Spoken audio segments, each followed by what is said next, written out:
Hi friends, welcome back to my channel.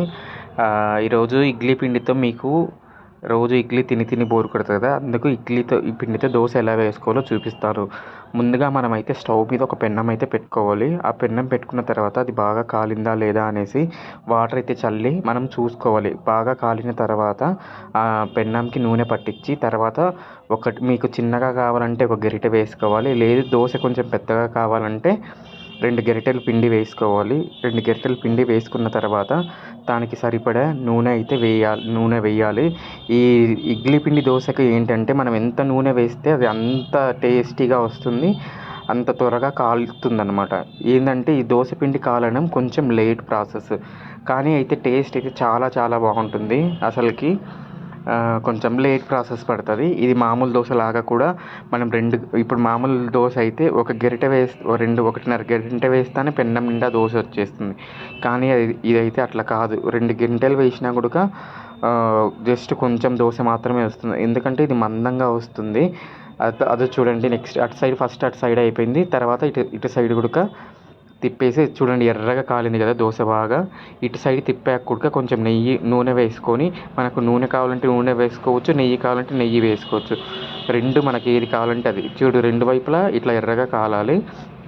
ఇదేంటో ఏం లేదండి, ముందుకు మనము ఇడ్లీ పిండి ఉంటుంది కదా, అదే సేమ్ మనం ఇడ్లీకి ఎలా పెట్టుకుంటామో అలాగే పెట్టుకోవాలి. ఇది మళ్ళీ దోశ వేసే ప్రాసెస్ కూడా మీకు చూపిస్తున్నా చూడండి. నిదానంగా మనము చిన్నగా తిప్పుకోవాలన్నమాట. అది మనం పెద్దగా తిప్పుకున్నామంటే అది ఏమైపోతుందంటే కాలడం లేట్ ప్రాసెస్ కాబట్టి అది దోశ ఇన్కేస్ ఒకవేళ ఇరిగిపోయేదానికి ఛాన్సెస్ ఉంటాయి. అందుకు మనము నిదానంగా స్లోగా చేసుకోవాలి ఈ దోశ అయితే. కానీ చూస్తున్నారు కదా అక్కడ ఎర్రగా, అసలుకి చూస్తుంటేనే నోరూరించేలాగా ఉంది. ఎర్రగా అసలుకి ఎప్పుడెప్పుడు నోట్లో పెట్టుకుందామా తిందామా అనే విధంగా ఉంది కదా. మొత్తానికైతే మా అమ్మనైతే నేను 3 దోశలు వేయమని చెప్పాను.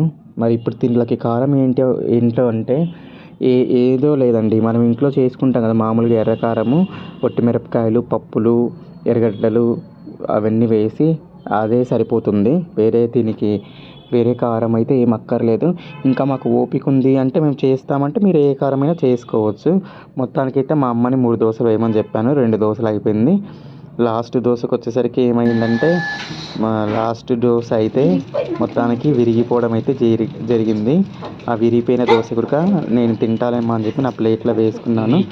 మొత్తానికి 3 దోశలు అయితే రెడీ అయ్యాయి. నేను తినడానికి కూడా ఫ్రెష్ అప్ అయ్యి వచ్చేసాను. మీరందరూ కూడా టేస్ట్ చేసి చూస్తారని చెప్పి అనుకుంటున్నాను. మీరు ఫస్ట్ టైం చూస్తున్నట్టయితే లైక్ చేయండి, షేర్ చేయండి, సబ్స్క్రైబ్ చేయండి. గంట బెల్ నొక్కడం అయితే మర్చిపోవద్దు.